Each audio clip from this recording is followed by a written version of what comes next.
guys, this is my WrestleMania 12 review. I watched the DVD version for the free-for-all match, the one on the Tag Classic. So, this WrestleMania is interesting to me because, first of all, I love the logo, and because it looks like the Hollywood 20th Century Fox. Then on the poster, you've got 4 guys that competed, and then Razor Ramon, who wasn't even on the show. But this event took place on March 31st, 1996 from Anaheim, California. 18,853 in attendance, and I must say this was a pretty good show. The free-for-all match, the Bodydonnas defeated the Godwinns in about 5.5 minutes to win the vacated World Tag Team Champions. Should have been on the main show, but it was a decent match for what it was. I'll give it about a 1.5 stars. I think, who is it? Skip got the pinfall, I believe. Anyway, show opens up with a BRET and SHAWN video package, which was very, very well done, if I must say so myself. The opening match of the night was British Bulldog Owen Hart and Vader versus Ahmed Johnson, Jake the Snake Roberts, and Yokozuna. Stipulation here was if Yokozuna's team won, Yoko would get 5 minutes with Jim Cornette. And yeah, Yoko's team ended up losing.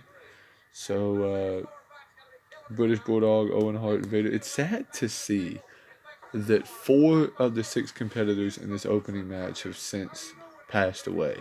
That to me is very, very sad to see that, because you'd only have 2 more people in this entire show. Well, excuse me, Candido passed in the free-for-all from him, but you'd only have 2 more people actually competing that would pass. That you had 4 of the 6 competitors that have passed away, all of the Bulldogs team and, Yoko, which is sad to see. But good opening 6-man tag. They were building up Vader as a very, very strong competitor. I wish he would have got the world title, but never did, unfortunately. I'm going to go ahead and talk about this match now. Roddy Piper against Goldust in the Hollywood Backlot Brawl. This was good. The opening portion of this took place here. It was Roddy Piper hit Goldust with a car. Then they showed some of the O.J. Simpson chase, which was still relevant in the news at the time. It's also good going back and seeing how relevant this was. But it was really, really good. The Backlot Brawl, I enjoyed it. I thought it was a very unique and interesting concept. I heard that it was supposed to be Goldust and Ramon, but Razor ended up sitting out of WrestleMania. Next up, you get Stone Cold Steve Austin in his WrestleMania debut, taking on Savio Vega. It was an alright match. These 2 guys, they had a decent Caribbean strap match at Beware of Dog in your house in May. That following year, or May of '96, it was decent. Just like this match was decent. It was nothing, too shabby, nothing that was too bad. I mean, you had things here and there that worked and things here and there that didn't work, I mean, that's ultimately in the end what it's all about. You're going to have stuff that works and you're going to have stuff that doesn't work, but hey, it is what it is. I mean, I'm not upset about it, but hey. Then you get, it was interesting to me, Mr. Perfect was doing interviews throughout the night, but you get the Ultimate Warrior taking on Hunter Hearst Helmsley. Oh boy. This was the Warriors' return to the WWF, but it's interesting to me because Triple H lost in about 1.5 minutes, and it's interesting to me to see where Triple H's career went compared to the Ultimate Warrior, and how Triple H ended up having a better career than the Ultimate Warrior. But the thing I hate the most in this match to happen was when Triple H hit Warrior with a pedigree, and Warrior just no-sold it. He no-sold it like the impact didn't even hurt him. And that, to me, really hurt the pedigree, really hurt some of Triple H's momentum. And, I mean, it was what it was. I mean, you really can't fault uh, what happened to any certain guy, but I guess, Warrior would be out of the company, I think, by June of that year, so there was really no point in him even being wrestling here, but hey, it was what it was. Mark Merrow makes his debut on this night. He would, I think, officially wrestle the following night because Sable walked to the ring with Hunter Hearst Helmsley.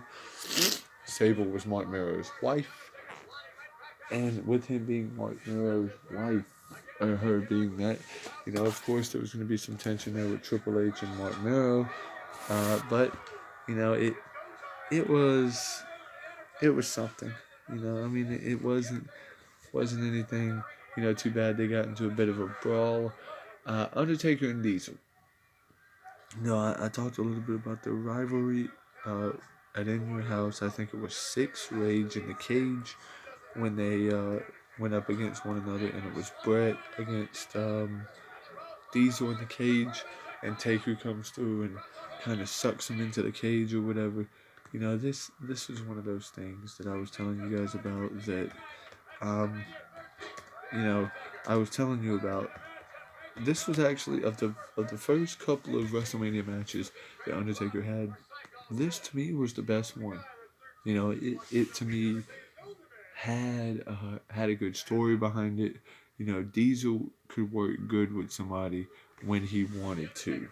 But I mean, overall, it was to me at that point the best match of the night up to me so far up to that point.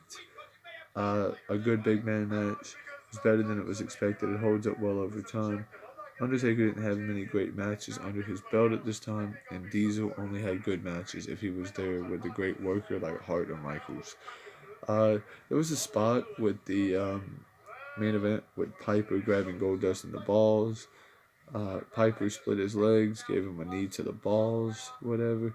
Ripped off his clothes to reveal Goldust is wearing women's lingerie. Yes. Now I'm going to talk about the main event. The 60-minute Iron Man match between Shawn Michaels and Bret Hart. I freaking love this main event. First of all, you had Shawn Michaels' entrance where he came down from the ceiling, doing whatever. So this match was a lot of endurance. 60-minute Iron Man match. It was no falls. Took place the entire 60 minutes. They had some great spots in this match. Bret Hart always did the great thing with the turnbuckle where he would jump into it, and Michaels would go over whatever. So Bret Hart caught him with about 30 seconds left, and we thought there was a tie or whatever. But Gorilla Monsoon said, "Nope, the match is not ending like this." He pinned him in 1 hour, 1 minute, and 52 seconds. What I would have liked to have seen with some falls, even if you got like a count, both of these guys should have got like a count out win if they didn't want to take pinfalls. You could have easily had this match 2-1 or even 3-2, but it just went 1-0. It's not a 5-star match for me, but it's very good and one of my favorite, featuring two guys that I really really love to see. The last 40 minutes of this match were absolutely fantastic. The first 20 are alright. You see what I think are some things that I think were really, really good on this show. Some things that were really, really bad. You'll see in a minute. Like I said earlier, I was a bit surprised Hart didn't work on the arm a lot, or even on his.